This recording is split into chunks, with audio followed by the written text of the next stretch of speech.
Vues de l'espace, les Baléares semblent perdues dans le groupe des îles de la Méditerranée, bien qu'elles aient joué un rôle majeur dans la vie culturelle et économique du monde classique. À l'est de ces îles se trouve Minorque, la Noura des anciens, la Minorca des musulmans, laissée à son sort sans le rempart des montagnes pour la protéger des vents violents du nord. Proche de Majorque par son ancienne capitale Ciudadela, elle s'ouvre sur la Méditerranée occidentale à partir du port spacieux et sûr de Mahon, qui a été pendant des siècles un refuge pour les navires et les bateaux de la Mare Nostrum.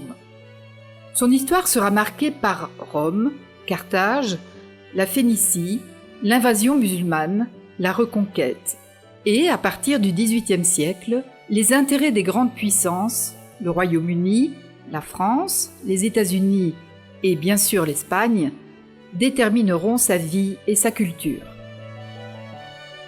Au centre de ce port, une petite île de 40 000 mètres carrés contiendra l'essence de cette histoire de conquête, de navires, d'invasion, de commerce. Une longue histoire de vie. C'est là que les paléochrétiens ont laissé une basilique au VIe siècle. C'est là qu'Alphonse III a débarqué en 1287 et a installé ses troupes sur ce qui était alors un rocher, d'où il a conquis l'île de Minorque pour la chrétienté. C'est pourquoi elle s'est appelée l'île du Roi.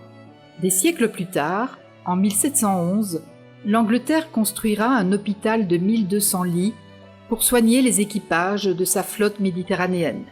C'est là que les naufragés du cuirassé italien le Roma viendront chercher secours et soins en 1943, en pleine Seconde Guerre mondiale. En 1964, l'île du Roi cesse d'être un hôpital.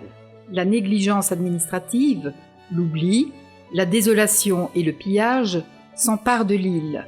Des années d'abandon n'ont offert aucun projet pour ce joyau de l'histoire de la Mare Nostrum, jusqu'à ce qu'en 2004, un petit groupe de bénévoles décide de le sauver des griffes des broussailles envahissantes et de l'effondrement total pour en faire le monument que mérite l'héritage humain et culturel abrité dans ses murs. Aujourd'hui, alors que l'expérience des anciennes pandémies ressurgit, des messages d'espoir sont lancés d'ici, nés du témoignage de nombreuses personnes, de nombreux pays qui ont guéri leurs blessures et leurs maladies sur l'île du Roi.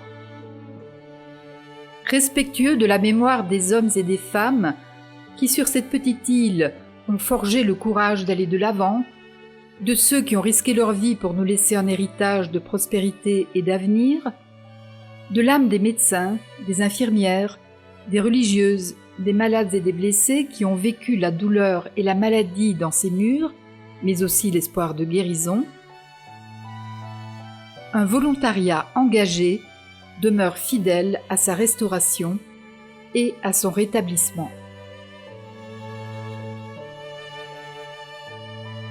Depuis ce simple point, situé au centre du port de Mahon, sûr et spacieux, ouvert au premier soleil d'Espagne, l'île du Roi accueille généreusement tous les visiteurs et les bénévoles en leur offrant son énorme héritage historique. C'est aussi l'exemple vivant et encourageant d'une société civile altruiste et volontaire, unie sans aucune espèce de mur ni de préjugés, comme un tremplin pour tenter de concevoir le meilleur avenir pour les générations qui nous suivent.